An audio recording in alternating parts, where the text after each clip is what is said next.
field right here is one of our fields that has cover crop on it. It has sunflowers and wheat and thatch and barley, and they trimmed some of it off a couple of weeks ago. There was big, beautiful sunflowers out there, and then they will take that and use it in one of the other fields and plow that in, and this can continue to grow until they're ready to use it. Can you explain to the audience really quickly what is a cover crop? Cover crop is a different blend of seeds that they will plant that helps bring nutrients into the soil. It'll absorb vitamin D from the sun, and each of the plants have something to offer into the soil so that when we're ready to plant for vegetables, the soil will be healthy and ready to grow. So we usually use cover crop varieties that are between like 8 to 15 different plant species, and each plant contributes something different back to the soil, and they're grown in a polyculture. So if you think of corn, in a field of corn, it's monoculture. Polyculture is where all the different plants and their root systems interact and help build the microbiology of the soil, as well as make the nutrients in the soil more available to the plant. So there can oftentimes be plenty of minerals in the soil, but they may not be in the right form for the plant to be able to take them up. It's like a nutrient-dense ecosystem of sorts. Yeah. It's like a hodgepodge of everything. Exactly. Yes.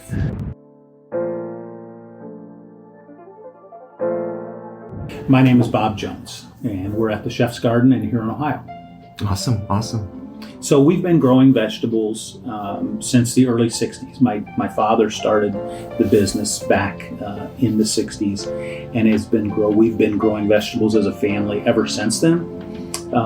We grew wholesale for a number of years, and then we transitioned into the restaurant business, where we were very, very fortunate to meet a number of chefs who really taught us about the food business.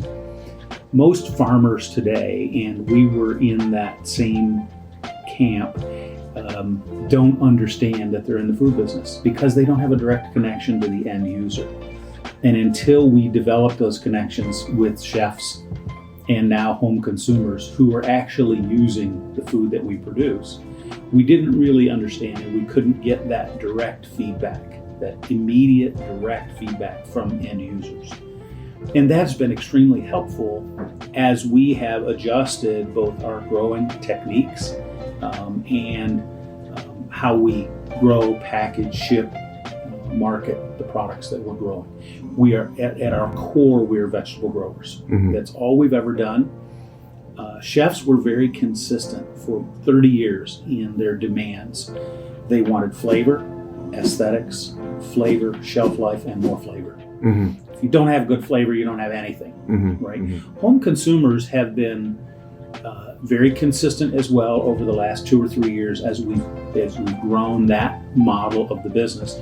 As a direct result of COVID, when the restaurants all closed, we had product, we had people, we were trying to keep our team employed, and so we pivoted as quickly as we could into the home delivery model.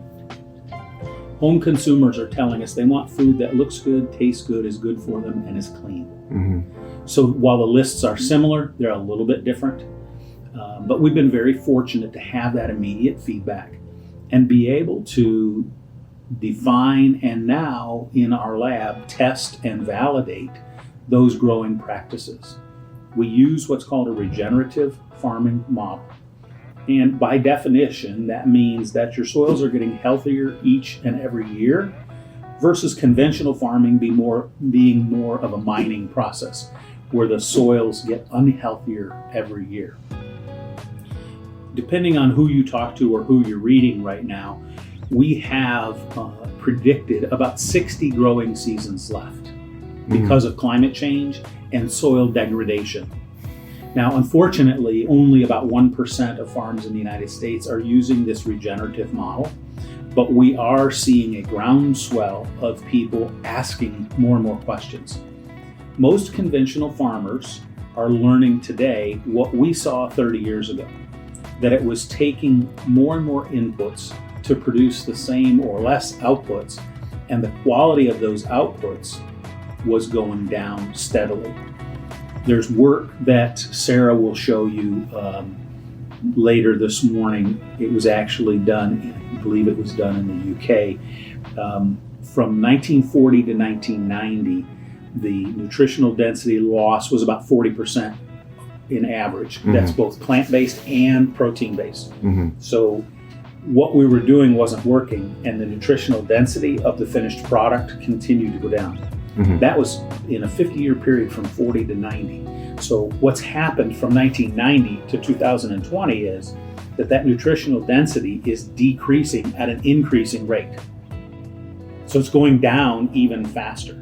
And so what we've tried to do is to reverse that trend and say, okay, what were we doing that was wrong? Because we were doing that too. We were conventional growers, wholesale growers, and it was requiring more and more inputs to produce the same outputs or less outputs. And then we met these chefs and they said, if you grow for flavor and for quality, we will support that. Now, nobody was talking about nutrient density. They were just talking about flavor.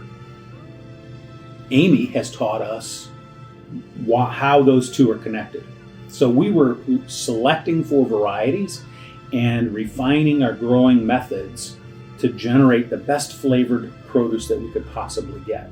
What we didn't know, and Amy has connected the dots for us, is that as you pull flavor, you're pulling nutritional density too, because color is flavor. Color is flavor and color is nutrition.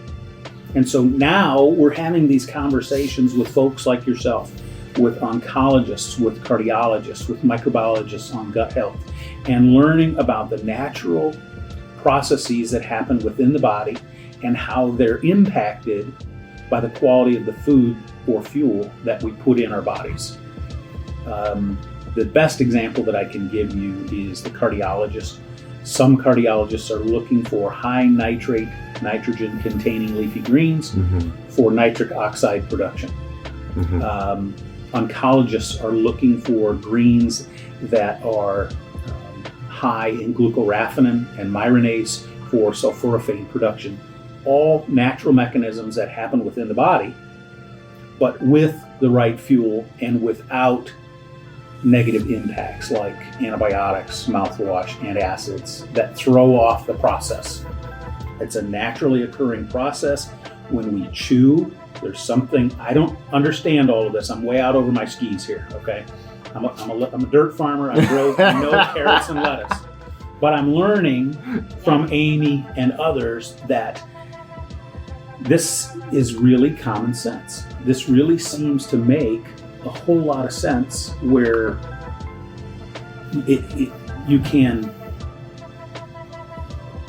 impact one's health by putting the appropriate fuel in it. And then it's kind of almost like we look at our farming of the most important crop we grow is soil. If we can really impact soil health, then no matter what plant we put in it, it's going to thrive. Healthy soils, healthy plants, healthy people, healthy planet. It's very directly correlated all the way across. So some of the things we're doing on the farm, multi-species cover crops. We have 400 acres of land. We're farming about a third of that each year with vegetables. So it's 2 years in rest and fallow, not bare fallow, multi-species cover crop, multiple generations of that. The species diversity within that cover crop, huge impact on the health of the soil.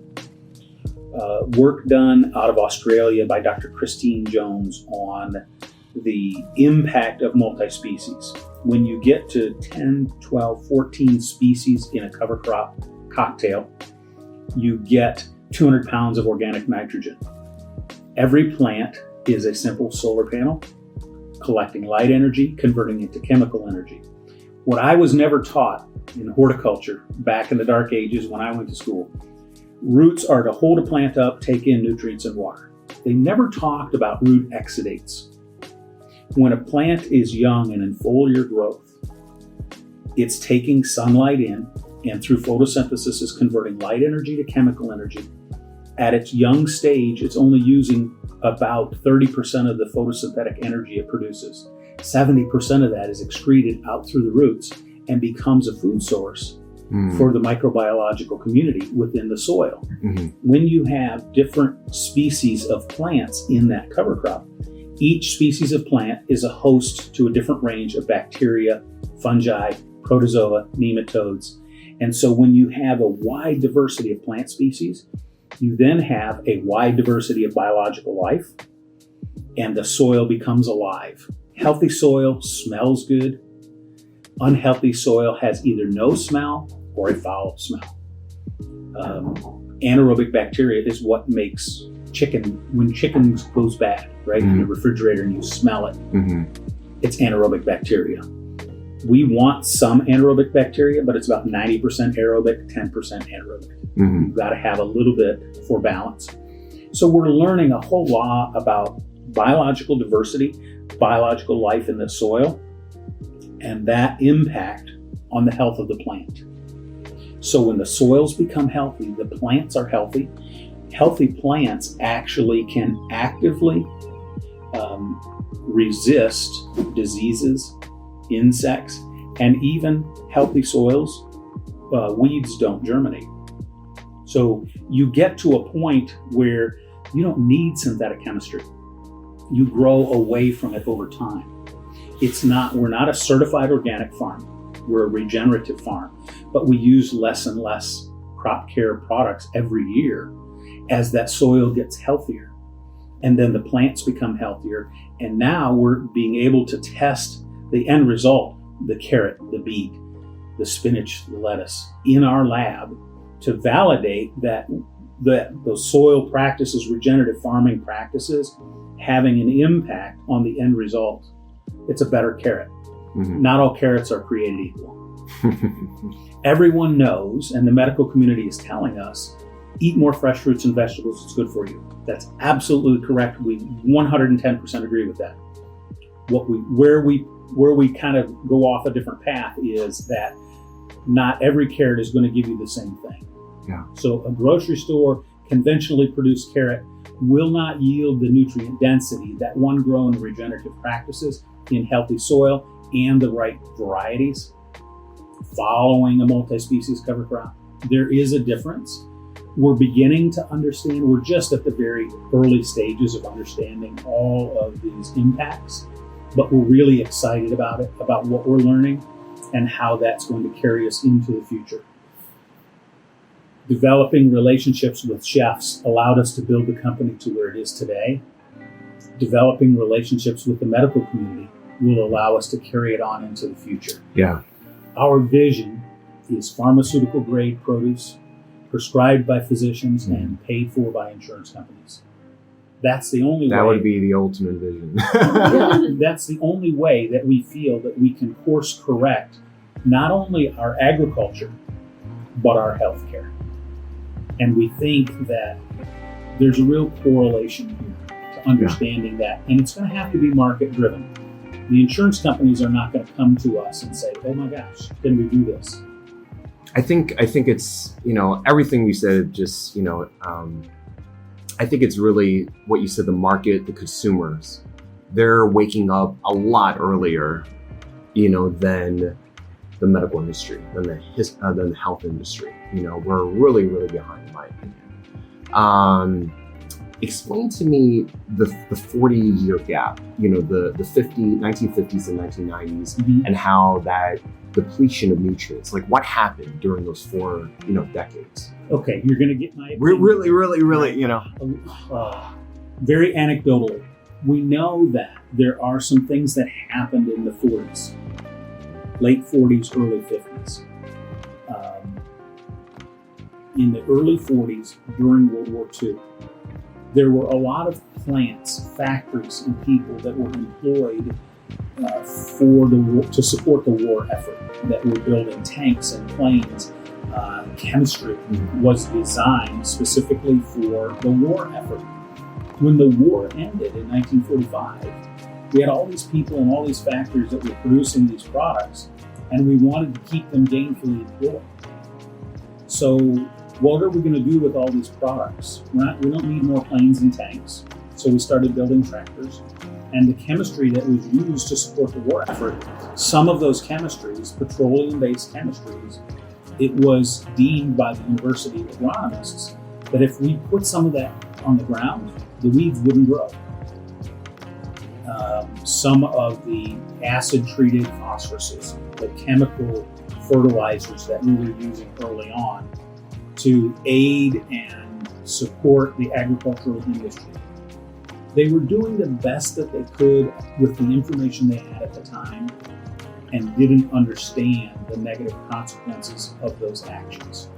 If you look at in the United States specifically, if you look at the incidences of major health maladies, they really took off in the late 40s. And we've had this huge explosion of all of these things like coronary disease, Alzheimer's, autism, obesity, diabetes, all of these things just really exploded and started going up very quickly. At the same time, we were increasing our uses of synthetic chemistry in agriculture. They mirror each other in increase. So as we use more chemicals in farming, we had more major health maladies happening. And now we're at this point of no return where we're saying, okay, we've got to pull this back really, really quickly, or we're not going to be able to. So now we've got to look at how do we farm in a more healthy way? How do we change what we have? Not only the health of the crop, but the health of the soil. If you look at the biological diversity in conventional agricultural land today, it's very, very low. One of the things that explains that is the cheapest. So agriculture in the United States, and some may say around the world, is totally broken. Here in the US, which I can speak to, it's broken agronomically, and it's also broken economically. The economic model of conventional agriculture is that in the wintertime, you go to the bank and you borrow operating capital. And then you farm all year and hope that you can pay that back. And at the end of the year, you turn around and do it all again, right? Where it gets upside down is when a farmer is going to go to the bank in December and borrow operating capital for 23, and they use some of those funds to pay off bills from 22. That was designed for 23, but they have to use some of it because they didn't make money in 22. It's a really slippery slope. And having to go in and borrow that money every year, the economic model is broken. It doesn't work. We can't, without subsidies, large conventional farms cannot continue. We've got to prop that up some way. Agronomically, the same, what we were just talking about is with the amount of synthetic chemistry that's being used, the farms aren't profitable, but they also produce less quality product. USDA buys that overproduction of corn, soy, and wheat, and then we give that away to third world countries. We now have a situation where third world countries that are saying no thank you to free grain because it's making their people sick. Yeah. The mycotoxins in the corn, as an example. We have third world countries that are saying we would rather have our people starve than to have them sick from mycotoxins. So we don't want your free grain anymore.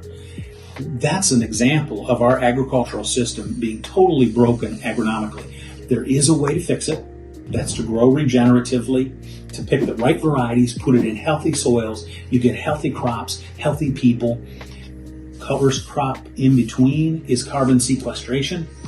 Always have green growing crops on the field all the time, whether it's your harvestable crop or a cover crop, so that you're never letting that CO2 gas off into the atmosphere. So a lot of really positive things that can happen and are happening. We're just excited that you're here, and somebody that's excited about what we're doing, understands it, and that we can develop synergies with you. And how do we do that? And how do we help each other? And how do we help your customers? Yeah. So 2 questions, I know we're limited on time, but where in your opinion should the subsidies go to? Because in my opinion, I think the subsidies are going to the wrong, like you said, they're just going in different directions and it's going to third world countries and it's just wasteful, right? I testified last week on for USDA Farm Bill. We have a new Farm Bill coming up in 23. It's a 5-year Farm Bill. 76% of the Farm Bill goes to nutrition, so things like SNAP, but 9% of it goes to subsidies, and some of it goes to crop insurance, and 1% of the Farm Bill is designated for research. That, in my opinion, is where we need to expand on things like multi-species diversity of cover cropping and soil health. Those are the kinds of things that we need to understand, and so we need to invest.